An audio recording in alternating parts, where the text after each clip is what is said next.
आज हम जानेंगे सहायक नियम 5.23 के अंतर्गत लोड स्टेबल करते समय train manager, loco pilot, station master, pointsman और बॉक्स पोर्टर द्वारा की जाने वाली कार्यवाही।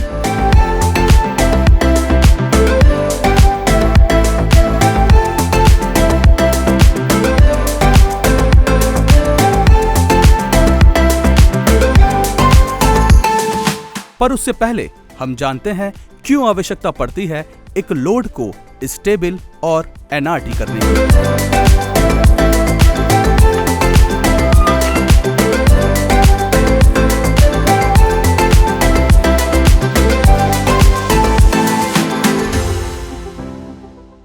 यदि लोको पायलट, ट्रेन मैनेजर की ड्यूटी आवर्स ज्यादा हो गए हों और किसी कारणवश रिलीवर नहीं पहुंच पाया हो तो लोड को एनआरटी किया जाएगा। यदि ब्लॉक सेक्शन में, स्टेशन सेक्शन में कोई एबनॉर्मलिटी हो गई हो या ट्रैक बाधित हो गया हो तो लोड एनआरटी या पावर को लोड से अलग करके लोड को सिक्योर किया जाएगा।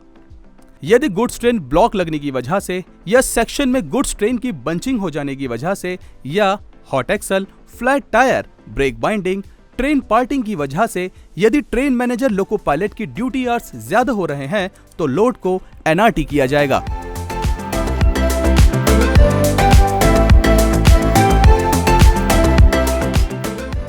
लोड स्टेबल करते समय स्टेशन मास्टर की ड्यूटी। स्टेशन मास्टर कंट्रोल के आदेश अनुसार या ट्रेन मैनेजर, लोको पायलट की लॉन्ग आवर ड्यूटी या कोई एबनॉर्मलिटी की सूचना के आधार पर लोड को एनआरटी या स्टेबल करवाएंगे और साथ में जिस ट्रेन को स्टेबल किया जा रहा है वह फॉलिंग मार्क क्लियर करके खड़ी है या नहीं, इसका भी ध्यान रखेंगे। इसके साथ साथ जिस लाइन पर लोड आया है उस लाइन को दूसरी लाइन से आइसोलेट करेंगे ताकि यदि किसी कारणवश अगर लोड रोल डाउन हो जाता है तो उसे दुर्घटना होने से रोका जा सके। इसके बाद स्टेशन मास्टर अपने पॉइंट्समैन को लोड सिक्योर करने के लिए 2 चेन, 2 ताले व 4 वुडन वेज के साथ भेजेंगे और जब सारी चीजें जैसे ट्रेन मैनेजर द्वारा हैंड ब्रेक, लोको पायलट द्वारा हैंड ब्रेक, पॉइंट्समैन द्वारा चेन गुड के साथ में लोड स्टेबल रजिस्टर में उसकी एंट्री होना सुनिश्चित कर लेंगे, उसके बाद कंट्रोल को प्राइवेट नंबर देके इसकी सूचना देंगे। चलिए साथ में यह भी जान लेते हैं कि लोड स्टेबल और लोड एनआरटी में क्या अंतर होता है। लोड स्टेबल यदि लोड को पावर से कट करके खड़ा किया जाए और सहायक नियम 5.23 के नियम के अनुसार उसे सिक्योर किया जाए तो उसे लोड स्टेबल कहते हैं। लोड एनआरटी यदि किसी कारणवश लोड अपने गंतव्य तक नहीं पहुंच पा रहा है या लोको पायलट, ट्रेन मैनेजर की ड्यूटी आवर्स ज्यादा हो रहे हैं तो सहायक नियम 5.23 के नियम के अनुसार लोड को एनआरटी या सिक्योर किया जाएगा। लोड स्टेबल करते समय ट्रेन मैनेजर की duty. Train manager long hour duty section में कोई एबनॉर्मलिटी या कोई अन्य बाधा आने पर अपने कंट्रोल या स्टेशन मास्टर के आदेश अनुसार संरक्षा सुरक्षा की दृष्टि से लोड को स्टेबल या एनआरटी करेंगे।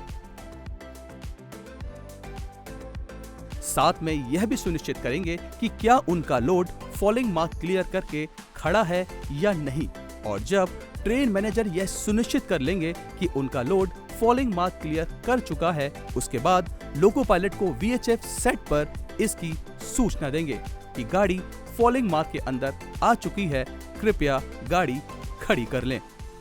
इसके बाद ट्रेन मैनेजर सबसे पहले अपने ब्रेक वान के हैंड ब्रेक लगाएंगे, साथ में कम से कम 6 वैगन के भी हैंड ब्रेक लगाएंगे और हैंड ब्रेक लगाए सभी वैगन व ब्रेक वान का नंबर लिखेंगे। यदि किसी वैगन के हैंड ब्रेक कार्यरत नहीं है या खराब है तो उससे आगे के वैगन का हैंड ब्रेक लगाएंगे व उसका नंबर लिखेंगे। साथ में लोड स्टेबल रजिस्टर में भी खराब वैगन का क्रम व संख्या लिखेंगे। उसके बाद डिप्टी एसएस कार्यालय जाएंगे और वहां रखे लोड स्टेबल रजिस्टर में हैंड ब्रेक लगाए वैगन की एंट्री करेंगे, सिग्नेचर करेंगे और गाड़ी के कागज स्टेशन मास्टर को सौंप देंगे। लोड स्टेबल करते समय लोको पायलट की ड्यूटी।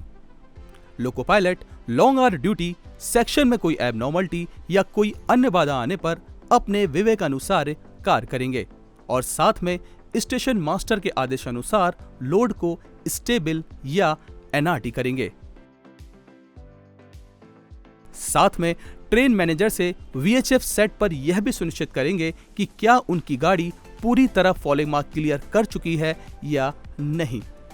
जब ट्रेन मैनेजर लोको पायलट को यह सुनिश्चित कर देंगे कि उनकी गाड़ी फॉलिंग मार्क क्लियर कर चुकी है, उसके बाद लोको पायलट A9 SA9 को अप्लाई करेंगे और लोड को खड़ा करेंगे और ALP की सहायता से पावर और लोड को सिक्योर करेंगे।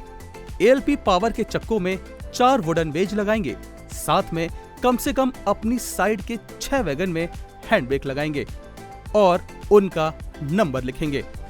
और यदि कोई वैगन का हैंड ब्रेक कार्यरत नहीं है या खराब है तो आगे के वैगन के हैंड ब्रेक लगाएंगे व उनका नंबर और पोजीशन लोड स्टेबल रजिस्टर में दर्ज करेंगे।